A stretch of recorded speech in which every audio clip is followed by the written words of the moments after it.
Today I have for you 6 absolutely crucial questions that every ambitious and serious athlete needs to ask themselves. And they're very difficult questions. So I've been coaching for over 30 years, both on the field and here in my current iteration as a coach, as a mental coach. And I want to tell you, these are very difficult questions. But part of being a good coach is confronting players with what they need to hear rather than what they want to hear. So let's begin. These are 6 crucial questions. The first question I'd like to ask you is very simple. Do you consider yourself an open-minded person? Simple yes or no would do the trick. Great. Let's go to question number 2. Question number 2, we're going to employ a scale of 1 to 10. 1 would be, hey, I'm not open at all. And 10 is, I'm wide open, coach. Hit me with this stuff. So the question number 2 is, how open-minded are you in regards to new solutions, new concepts, or new ideas that are completely unfamiliar to you and you don't really have any experience with? Give me a number on a scale of 1 to 10. How open are you to new ideas, concepts, and solutions? Now, question number 3 is a little bit more difficult, and I'd like you to be very honest here. I don't want you to give yourself a break. I want you to be honest. Not hard, but honest. On a scale of 1 to 10, 10 being wide open and 1 being absolutely almost completely closed, how open are you to ideas, solutions, and concepts that stand in opposition to the ones that you already have? Ideas and solutions that are incongruent with ones that you already have. How open are you to challenge that? Challenge those ideas, solutions, and concepts. Go ahead and give me a number on a scale of 1 to 10. Now we're going to come back to that in a minute, but let's go on to question number 4. 4. What percentage of elite level play in your sport would you attribute to mental skills? In other words, what percentage, let's go with 0 to 100%, what percentage of elite level players in your sport, what percentage of that is attributed to mental? In other words, what part of really high level play is mental rather than physical?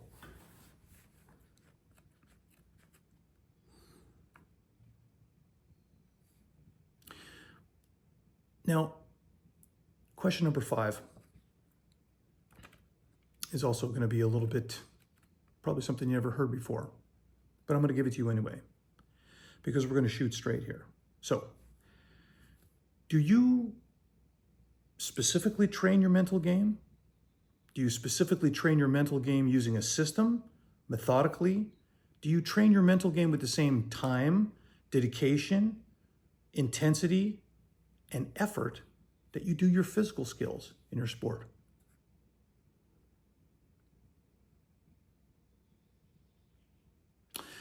Now, before I get on to question 6, which is really the most important one, let's have a little recap. And I'm going to give you the answers that, kind of the average answer that athletes give me when we sit down to do an interview, because we start every interview with these questions here.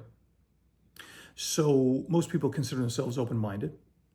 And most people give themselves about a 7 when it comes to the open-mindedness scale for new ideas, concepts, and solutions in their sport or even in life. Question number 3 provides some difficulties. People start to run up against what's called cognitive dissonance. They start to say, I'm not really open to ideas that contradict ones that I already have. Most people are really like a 2 or a 3. And then we get to question 4. And almost 100% of athletes that talk to me or that want to interview, they don't train their mind. They don't train their mental game. They certainly don't do it within a system, with any measurable, tangible results and charting of progress. And they don't do it with any regularity or intensity that even rivals how much time and dedication and effort they put into their physical skills. And then the last thing is you have a number, the percentage of what you attribute to elite level play in your sport is for mental.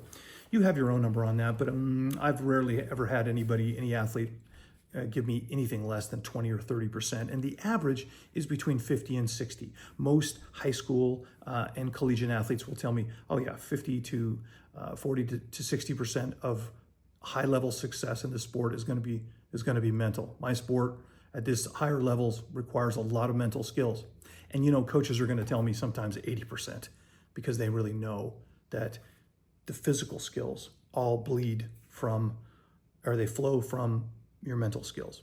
So we've recapped that. And so let's just go with the number 50. So we know that you say you're open-minded, and you're open-minded to new ideas on about a 7, but you're really only like a 2 or a 3 when it comes to ideas that contradict ones you already have. About 50% of success for an elite level athlete in your sport, you're going to go ahead and say required for mental skills. And then you don't really do anything specifically training your mental skills. So question number 6, and it's a difficult question.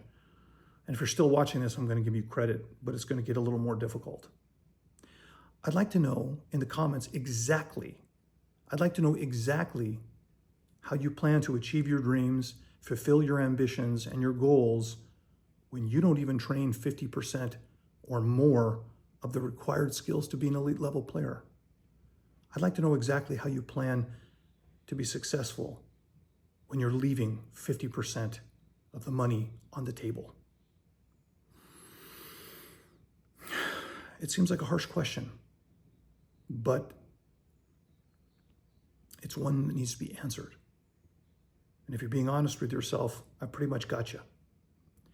And I'm not asking these questions to gut you or to demean you or to make you feel bad. I'm asking these questions to challenge you. Because if you say what you want is what you want, then really you're going to do what's necessary to get it.